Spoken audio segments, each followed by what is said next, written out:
It's your Tuesday daily delivery. I'm Michael Rand. Happy to have you guys back for another day. Good one coming up today. Chris Hine joining me here on the show. Plenty to talk about with the Timberwolves. I know Royce and I covered a lot of ground on Monday, but after that, finding out that Rudy Gobert has in fact been suspended for tonight's play-in game against the Lakers for his role in the dust-up sideline altercation with Kyle Anderson on Sunday, during Sunday's game. So no Rudy Gobert tonight. I'll get into that with Chris Hine. We'll get into some of the bigger picture stuff from Sunday's incident.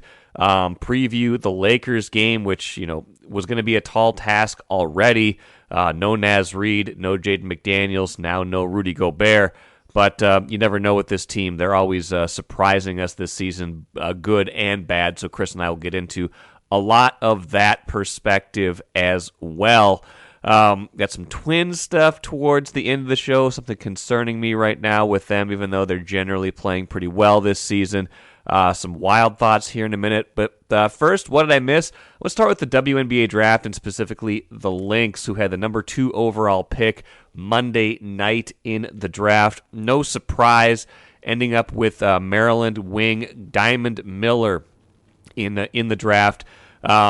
Someone who should come in and help them pretty much right away, a game-ready, a WNBA-ready athlete, a WNBA-ready game already with how good she is.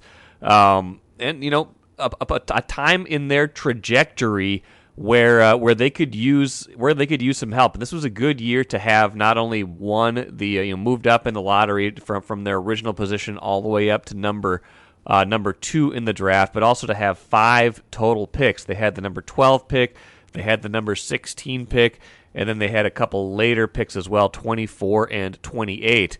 And this is a team that's definitely in transition. Maybe rebuild is even a word we would throw around with this team right now, because missed the playoffs last season for the first time since 2010.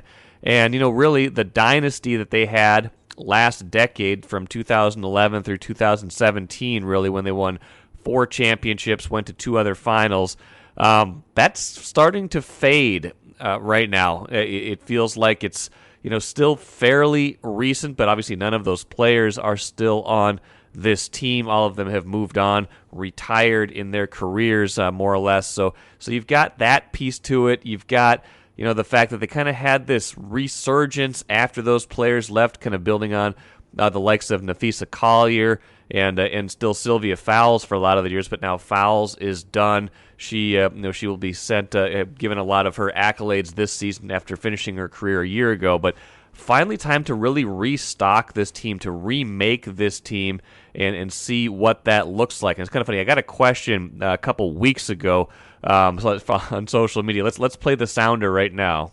Time to check my social media, yeah. To see who loves me online. Hashtag blessed life. Sherry wanted to know, will the Lynx win any games without a point guard or a center? How did they go from dynasty to holy bleep so quickly?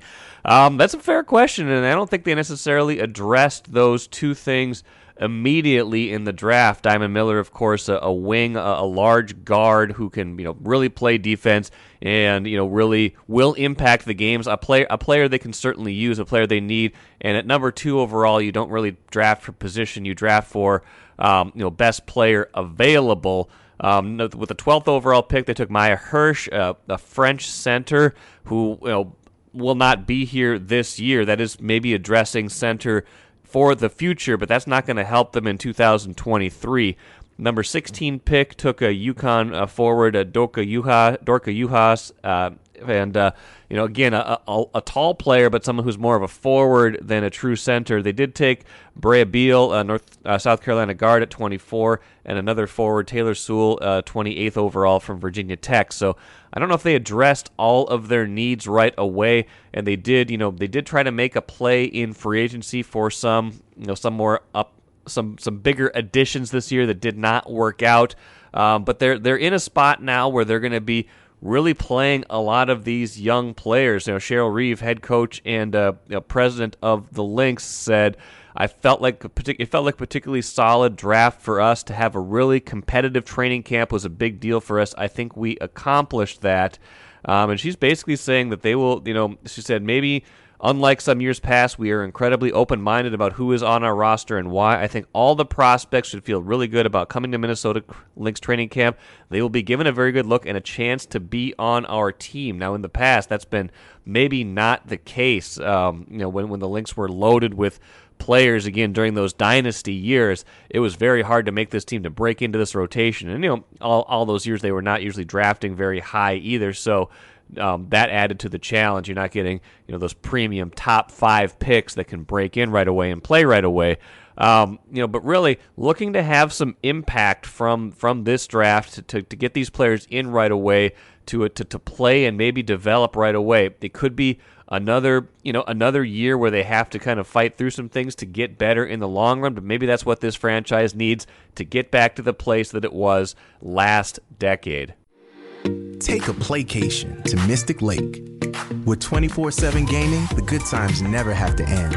And you can satisfy your cravings at our restaurants and bars. Or relax in one of our luxurious hotel rooms. Those that play together, stay together. And don't forget to join Club M so you can spark new memories and bask in the rewards along the way. Follow the lights to Mystic Lake, where every day is play day. Let's try this again. Chris Hine, just talked to you a little while ago for a recording for a Tuesday's show. Still going to use most of that, but we have an update now. Timberwolves have decided to give Rudy Gobert a 1-game suspension. He will not be with the team Tuesday when they begin postseason play in Los Angeles against the Lakers.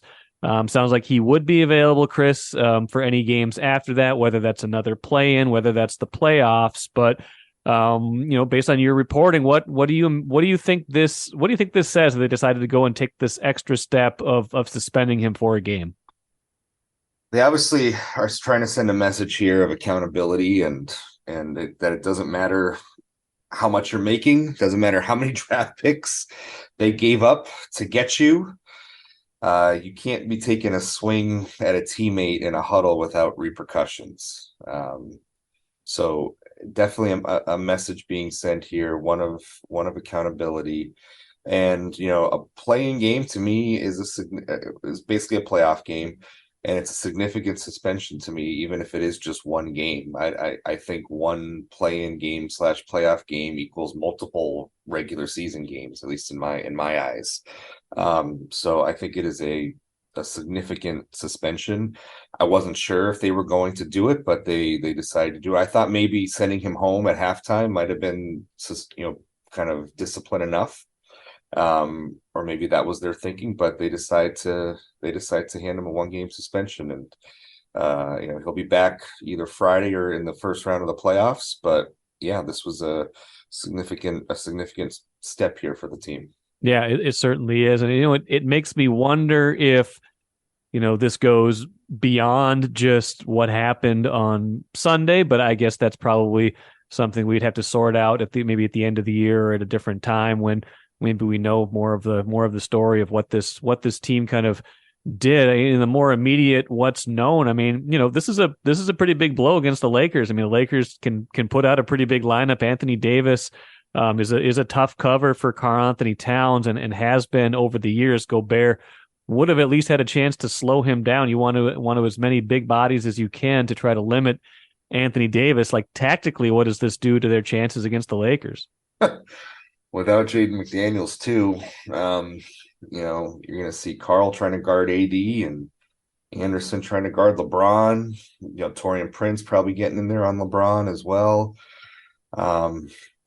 Really, really just handicaps them from a defensive standpoint, not having both Gobert and McDaniels out there for this game. And for no good reason on both accounts. 24 hours ago, they were both playing, and now they're not for different reasons. Just brutal, just absolutely brutal for the Timberwolves when it comes to this matchup. If there's a silver lining, Rudy had back spasms headed into yesterday's game. So, maybe he could stay back in Minnesota, get a couple extra days to rest his back, and then maybe he could be good to go by Friday. If should they lose on Tuesday. Listen, it's one game. Anything can happen. Taurean Prince went for 30 some points at Madison Square Garden a couple of weeks ago.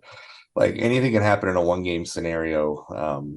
But man, based on where they were 24 hours ago, this Lakers matchup to me became a lot tougher. Yeah, it does. And that, as we'll get into in a little bit, changes the potential for who they could see in the first round. So a lot going on here. I mean, big picture organizationally, I mean, you just kind of think about, like you said, all they gave up for Gobert.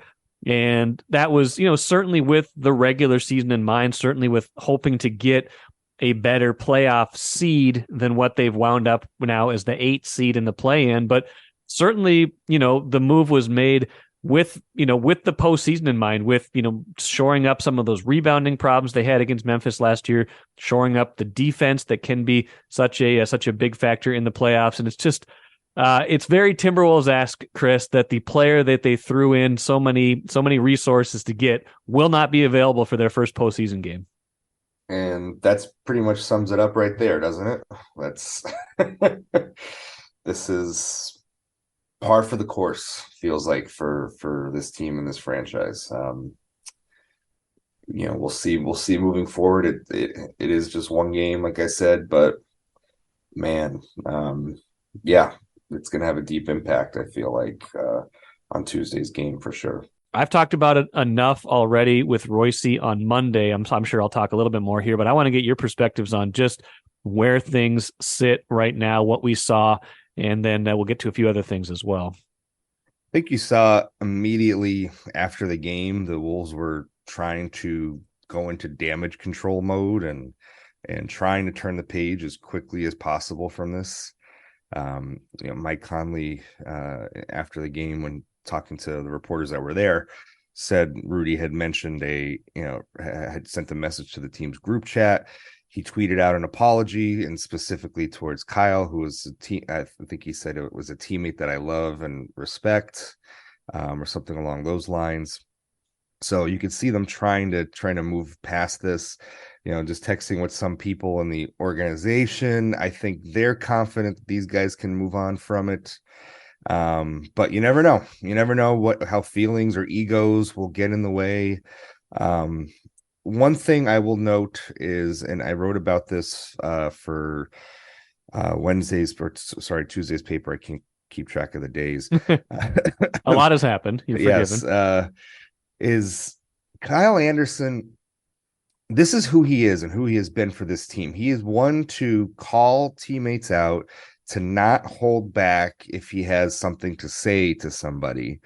And it's part of a larger kind of culture that the Wolves are trying to have, what Chris Finch called a kind of a culture of brutal truths. Yeah. And Anderson is one of the people who delivers that. It's kind of a no holds barred, try not to take this personally. Know that I'm coming from a good place when I deliver the message. And it's a tricky line to walk, right? Because you could end up with situations like you had on Sunday. And so for the most part, I think they've been walking this line pretty well for most of the season. And I think Anderson's play and his leadership are one of the main reasons why they're able to be where they are at this point in the season. As you could see, it kind of boiled over on Sunday. But I would encourage people to maybe go read the piece and just for a little more context on just what Kyle Anderson is to this team, how he operates, and how other guys have taken it. There's some insight in there from Nickeil Alexander-Walker, who's one of the newer teammates Anderson has, and how he got acclimated to having Kyle Anderson kind of deliver these messages to him. Well, one of the ironies, too, though, is that you had Gobert quoted in the story, and the quote was from Saturday, a day before this happened. And I'll read the first part of the quote. Kyle wants to win, and sometimes he's a little aggressive in the way he talks, but I don't take it personally. I receive it in a positive way because it comes from a place of wanting me to be the best Rudy I can be and wanting us to win.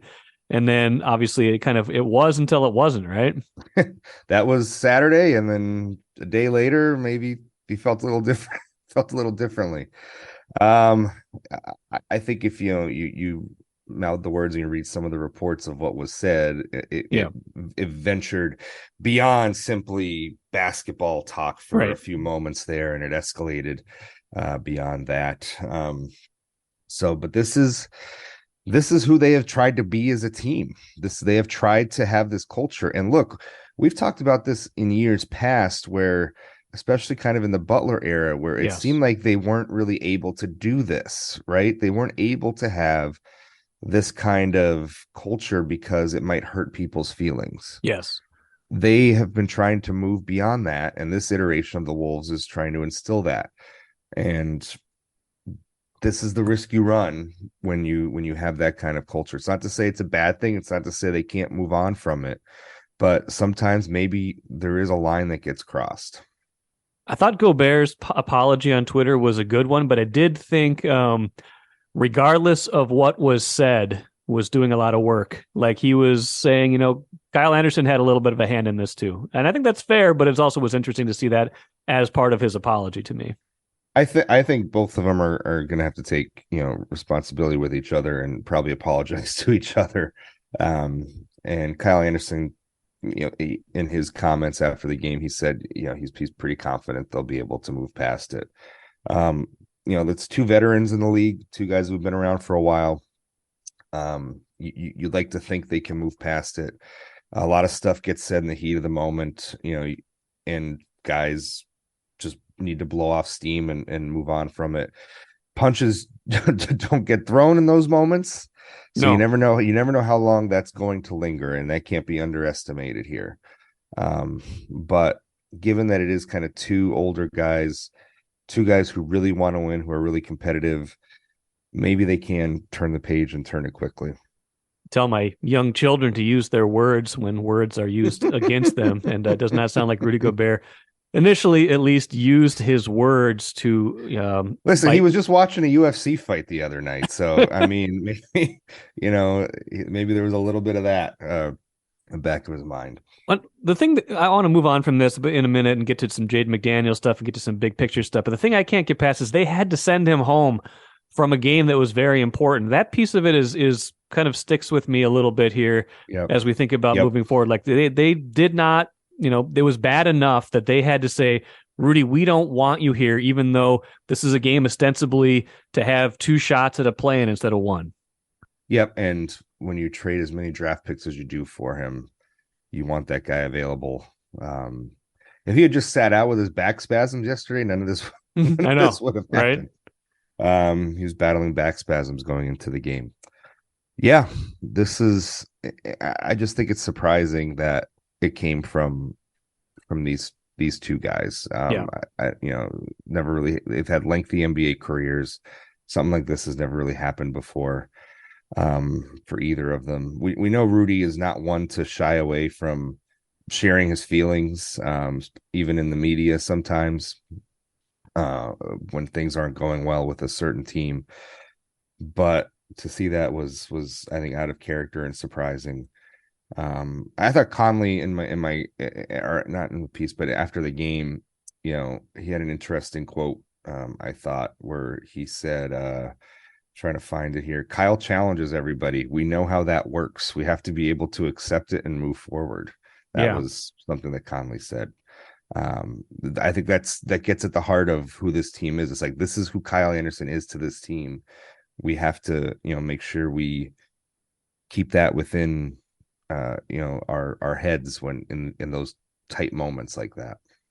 Now, the Jaden McDaniels thing was, in any other universe, any other orbit, would have been a big story, and it still is, but it gets a little bit overshadowed because it happened. It's isolated. It's not as kind of sensationalized as Gobert and Anderson on the bench, but that's a significant blow, obviously, with and a moment, a teachable moment for him, but also a moment that they've got to be pretty upset with him right now.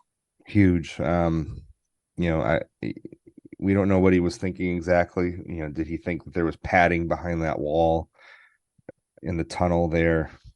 I don't know, but for 3 years of his career, you always when he came into the draft, you always heard about Jaden McDaniels kind of being a bit of a hothead on the floor. Got a lot of technical fouls at Washington. And I'll say for the first 2 years of his career in the NBA, you never really saw that manifest itself on the court, at least in an outwardly demonstrative way. You saw some of that start to emerge this year. He's very fiery. He's very competitive.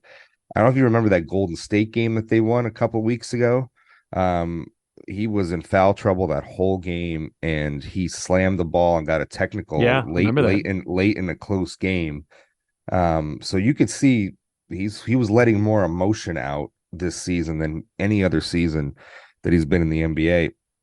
And it led to what happened yesterday. It's unfortunate. That's their best defender. It's a guy who's probably going to be on the all defense team, first or second team. Just a huge loss, no matter how you slice it. He guards everybody, point guards up to power forwards. He's so valuable for them. His offensive game was really coming along, and the playoffs last year were a big growth point for him. He even said he got more comfortable with his offensive game last year in the playoffs, and the playoffs was a big confidence boost for him. And now he's, we don't know how long he's going to be out here. And if it's like a Naz Reid thing where maybe he can come back if they make a deep enough run, but assuming he's not back for the playoffs, you're missing that developmental opportunity for Jaden McDaniels, especially as he heads into, a year where he's going to have some contract negotiations in the offseason. So, a big missed opportunity for all involved, for the team and for him individually. Yeah, I want to get into that notion of off-season contract stuff and some of the other questions that maybe were additionally raised on Sunday. But we got to talk about, the game itself. They come back and win, of course, because that's the Timberwolves this year, right? Like everything seems like it's just falling apart. And then, Towns elevates them. Ant is fantastic down the stretch. I think he had at least he had four blocks and 4 steals in that game, including that huge one on McCollum. So they do get the 8th seed. Not the season they wanted, but they do finish over 500. They do now get 2 cracks at the play-in starting Tuesday in LA. Storylines abound there, of course. We'll get to that in a minute. But what do you make about the rest of the game itself and just the fact that they're able to pull it together, put together a lineup that is one of their better lineups, probably, with Kyle Anderson and Taurean Prince joining, Conley, Towns, and Edwards. And that lineup does a lot of good work. So does some of their reserve lineup. And it does kind of show they've got some depth, even without McDaniels, Gobert, and still Naz Reid, of course, out as well. I'm not surprised in the least that they won that game after everything that happened yesterday. Right. This is just kind of it just defines kind of who this team is. They always do things when you least expect them to. Yes. That is the mantra, and that's both good and bad.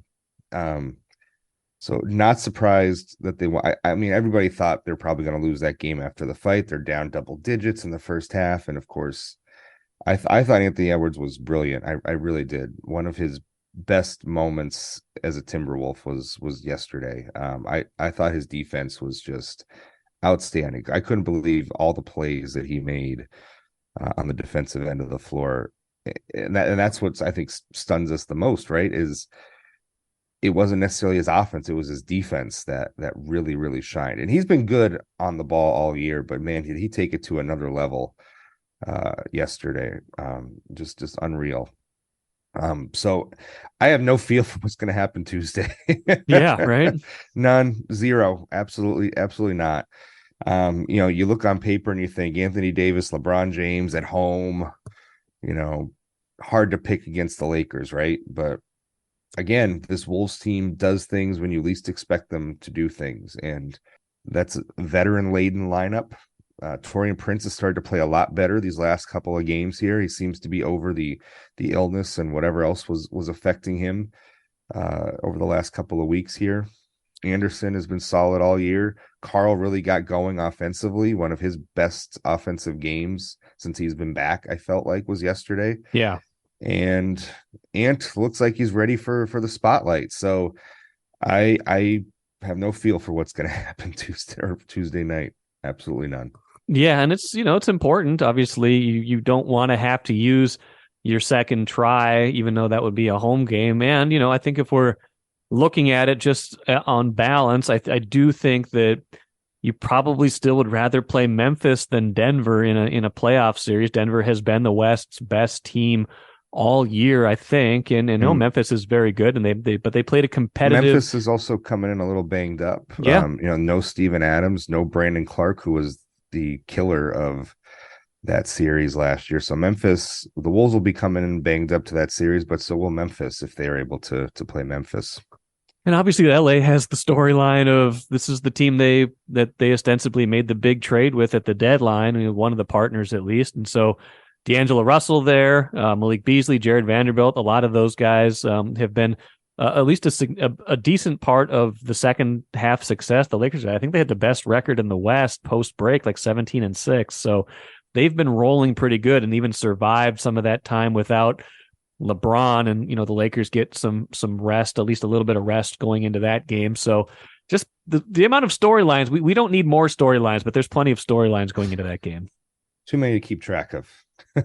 This will be the 6th time this season that Malik Beasley and Jared Vanderbilt have faced the Timberwolves. That's amazing. A year after being on the team last year. And That's amazing. they were about 30 minutes away from playing them a 7th time on trade deadline day. So wow. By this time it's almost old hat that Vanderbilt and Beasley are facing the Wolves. Maybe it was good for all involved that they had that game at Target Center the other day, because you get kind of the awkwardness with D'Lo coming back out of the way, and now maybe this time you can just kind of just get out there and play, and you're over all the initial awkwardness that can happen when a guy who was that important to your team for a long time was suddenly on the other side. Let's finish with some big picture stuff. I'm writing about this right now. It certainly is posted now on StarTribune.com after we were recording on Monday. Does any of what happened Sunday? I'm of the mind that what happened Sunday, while maybe something that happens in the NBA and in a little bit of a one-off to a certain degree that they can move past, I do wonder if it made a potentially complicated off-season even more complicated. And by that, I mean, I think they were facing a lot of interesting roster decisions just based on how this year went, deciding whether they're going to keep this whole thing intact for a second year and kind of use this as a learning process, and that Towns was gone for so much of this season, and see if they could just kind of run it back. But, if you were of the mind that one of these bigs needs to go because it's just not working with both of them in the lineup, and you were of the mind that it was time to trade Cat, like I'm kind of the mind of right now. Do you feel the same way after what happened yesterday? Is Gobert the big you want to pair with? And you've got Anderson under contract one more year next year. He's been a huge glue guy for them, and he's really kept them together in a lot of ways. And like you wrote about, is such a leader and kind of the leader of that kind of brutal truths pack, but can he coexist with some of their big players? McDaniels with the extension, did he do damage to that? Did they think of him differently? Do you trust Connolly to sort all this out? I mean, there's just a lot of pieces that were already there that I feel got exacerbated a bit on Sunday. If you're taking the 30,000 foot view, I tend to not think you're going to see major shakeups in terms of Cat Gobert immediately here this offseason. That's just my gut feeling on that. I don't think they've had enough time to truly evaluate how this pairing works long term. I don't think the number of games they've played has been enough. I don't think they've had Carl at 100% even when he has been back. So I tend to think that they're not going to pull the plug on this immediately. Now, ask me this question a year from now, and I might have a different answer for you, especially because there's going to be some financial considerations that they have to take into account with all these big contracts coming on the books for the 2024-25 season. I tend to think that from a big picture view, the two big experiment is not going to change much here. I have no feel for how is Kyle Anderson and Rudy Gobert going to be able to coexist long term. I have no feel for that right now in this moment, less than 24 hours after they had that altercation. Hard to say. As for other contract issues, I still think Jaden McDaniels is a important long-term piece for this, and he's going to get paid. I don't think yesterday did too much damage to what they're going to give him. It's a learning moment, to be sure, but I don't think it's going to ding his value too much going forward. Naz Reid will be one of the more intriguing parts of this. The Wolves want him back. I know that. Whether or not he's going to come back is another matter. So we'll see how that plays out. That's going to be, to me, one of the more interesting parts of their offseason is whether he comes back or not. Yeah, no, I agree with all that. Maybe final question here too is just kind of thinking a little bit ahead. I mean, let's say they get through the play-in like they did last year, whether it's, via the Lakers or by winning the next one after that. Is this a team that you can really see doing damage in the playoffs? Because I sometimes can see it just because they have the second best record in the West against teams with winning records. So they play up. Their problem has been playing down. So that to me says this is a team that can at least be competitive in a playoff series, but are they consistent enough, I guess, to really threaten to win a series against a really good team? Well, I think you just hit the nail on the head. I don't think they're consistent enough to win a series. I think they could maybe take a series 6 games. If they play Denver in round 1, I could see them going 6 games with Denver. But I think Denver is just too consistent, too well-rounded in a series like that to really fall to the Wolves. I think the Wolves have proven that they're just the more inconsistent and mistake-prone team at the worst possible moments. Yes. So I would not pick them in any series that they have. Memphis would be a really fun series. They'd have a better shot of winning that in my book. But again, until they do it, I'll believe it when I see it with this team. That's kind of where I'm at when it comes to postseason and important games like that. And sometimes with the Wolves, even when you see it, you don't believe it, like happened Sunday. Well, we'll see what happens on Tuesday and beyond. One thing I know for sure, Chris Hine will be covering it, and we'll be covering it well. Follow his coverage. That's assuming Delta gets me where I need to be. Well, you're already in LA, so we know you're good for LA. Yes, we know you're good for the first one, and there's more flights out of LA back to Minneapolis than I presume there were out of Austin, Texas. So this is true. I think you'll make it. I think you'll make it okay, and we'll be all right. But yes, you're right. Travel issues notwithstanding, we're hoping to have you covering all of the meaningful games the rest of the way, and appreciate it as always, Chris. We'll talk to you soon. Thanks, Mike. Always appreciate Chris Hine coming on, talking Wolves with me. It's kind of funny. I got an email Monday from one of the, I'd say like 20% of listeners who don't like Patrick Royce. 80% love him, and that's kind of the perfect ratio, I think. If you're a columnist, you want strong opinions. You want people to mostly like you, but you can have your detractors as well. But he was saying basically, get Chris Hine on. I want to hear more about the Wolves from someone on the beat, not Royce. So here you go. That was Chris Hine's take on what is going on right now. And obviously the big thing is Rudy Gobert not going to be playing tonight. Is that the right decision by the team? I honestly don't think so. I think maybe this is maybe a step too far for an isolated incident. But what I don't know is what else has happened behind the scenes. Is this a one-off, or is this something that's been brewing for the whole year? Has there been other stuff behind the scenes? Is this the kind of a cumulative effect where they're saying, we got to sit you down now to send a message that whatever's been going on, not just in the last 24, 48 hours, but for the whole season or for part of the season, that's not acceptable. I don't know. I don't know if that's the case, but it feels to me like a suspension in a postseason game. If you're going to do that, then it's got to be more than what we saw on more than what we saw on Sunday. And again, I don't know what all is going on behind the scenes, even on Sunday, so there could be more to the story, but that just strikes me as interesting. And like I asked Chris, like I've raised on the blog on Ramball, like this makes the offseason more complicated. Is Rudy Gobert a problem? Is this going to be something where you have to make a decision about how your roster is going to look going forward? If you thought, hey, this isn't working with Gobert and Karl Anthony Towns, something's got to happen. If you were thinking Towns got to go, what happens now? Who goes now? What do you do? How do you smooth this over in the offseason? And do you trust Tim Connolly to make those decisions? It's a fascinating offseason whenever it arrives, and I don't know what to do if I'm them, but they've got a lot of difficult decisions. Maybe some of what happens in the postseason will bring us some clarity. I sure hope so, and I'm sure going to be watching tonight against the Lakers. Let's finish with the cooler. A couple quick things. The Wild did win. Looks like they're going to be locked in pretty quick here, though, to that number 3 spot in the Central Division, playing a road playoff series.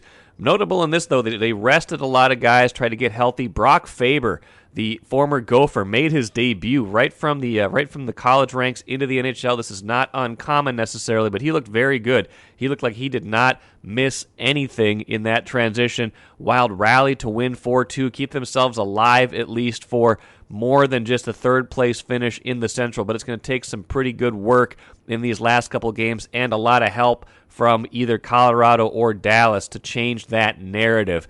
Twins, by the way, lose their game to the White Sox 4-3. Not much offense, again, taking advantage of some gifts from the White Sox, but not getting enough offense to win.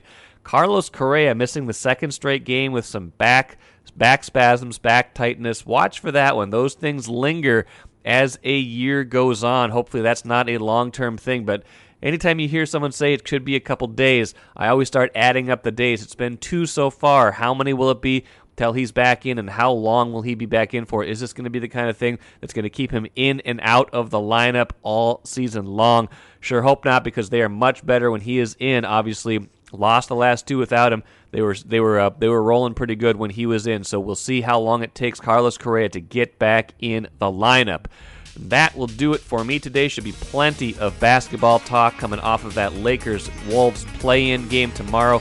Also going to have some Vikings talk. It's been a while since we talked Vikings, so look for that on Wednesday's show as well. That's it for me. I'm Michael Rand. Back at it again tomorrow.